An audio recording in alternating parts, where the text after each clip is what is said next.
ये शुभांकर का हम लोग नाम ले रहे थे। उनका एक हाल फिलहाल का पॉडकास्ट था जिसमें पीयूष मिश्रा जी जो एक्टर हैं उनके साथ वो कर रहे थे, तो उनसे उसको लेकर के सवाल पूछते हैं ब्राह्मणवाद वगैरह को लेके, और वो बोलते हैं कि ब्राह्मण तो आज गिल्ट में जी रहा है। कोई लाइफ का ऐसा दौर था जहां पर आपको अपनी पहचान पर, हिंदू पहचान पर थोड़ा असहजता, शर्म थी, या ब्राह्मण हो आप इसको लेकर? उस पर था कम्युनिस्ट, जब मैं लेफ्टिस्ट था तब ब्राह्मण आ रहे, बड़ी शर्म थी। क्यों ब्राह्मण हो? हाँ, ब्राह्मण हूँ मैं। आपको लगता है ब्राह्मण गिल्ट में सारे ब्राह्मण जी रहे? मैं भी एक ब्राह्मण परिवार से आती हूँ। अच्छा। मे भी कि मैं गिल्ट में हूँ, या मुझे बुरा लगता है मेरे किसी दोस्त के साथ या किसी या नहीं भी जानने वाले के साथ कुछ बुरा होता है, उनको कॉल आउट करती हूँ मैं। लेकिन क्या वास्तव में सारे ब्राह्मण गिल्ट में जी रहे? पीयूष मिश्रा गिल्ट में जी रहे?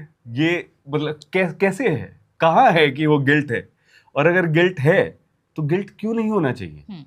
ये जो मैम ऑप्रेसर होते हैं ना, इनका एक मॉडल होता है साइकोलॉजी में, डार्वो मॉडल उसे कहा जाता है। ठीक है, एक कोई साइकोलॉजिस्ट हैं, जेनिफर या क्या नाम है, उन्होंने मॉडल दिया। तो डार्वो क्या है? 3 स्टेप का मॉडल है।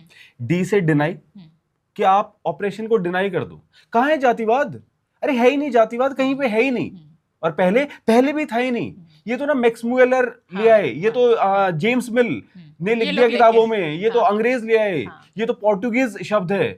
दुनिया भर की वो बकवास करेंगे, ये तो मुगल ले आए। हाँ, या कहेंगे कि ये तो गवर्नमेंट ने, कांग्रेस ने ला करके रिजर्वेशन इसको बढ़ावा दिया, ये कर दिया है ना, ये तो हाँ रिजर्वेशन की वजह से हो गया। तो फिर अगर ऐसा है तो फिर वो गुरु नानक जी फिर वो किस चीज के खिलाफ लड़ रहे थे? और फिर ये मनुस्मृति क्या है?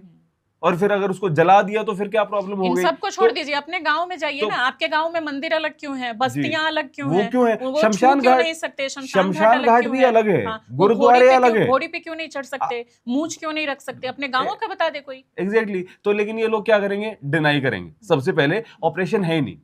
दूसरा क्या करेंगे? अटैक।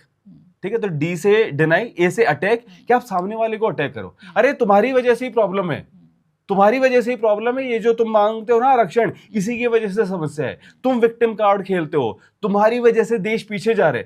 सामने वाले को अटैक करेंगे। और तीसरा स्टेप फिर क्या है? RVO, reverse victim and offender, कि खुद को विक्टिम बना लेंगे और दूसरे को ऑफेंडर बना देंगे। तो यही जो है ना, क्या है वो, जे साई दीपक, उसने भी बोला था ये ब्राह्मण तो बेचारे गिल्ट में रह रहे हैं। मैं भाई, गिल्ट ही तो नहीं है, गिल्ट ही तो नहीं है, तभी तो सारी समस्या है। गिल्ट हो जाए जिनको तो फिर आधी चीजें तो तभी सॉर्ट आउट हो जाएंगी। जिनके अंदर गिल्ट है, वो तो जो ब्राह्मण परिवारों से हैं, वो तो सारे मेरे कॉमरेड हैं। उनके तो काम कर रहे हैं ना, उसके लिए काम हम लोग कर काम कर रहे हैं ना। एग्जैक्टली, वो तो जातिवाद के खिलाफ काम कर रहे हैं, कुछ तो कर ही रहे हैं, है ना। और इन ब्राह्मणवादियों में रत्ती भर भी कोई शर्म या कोई गिल्ट कुछ भी नहीं।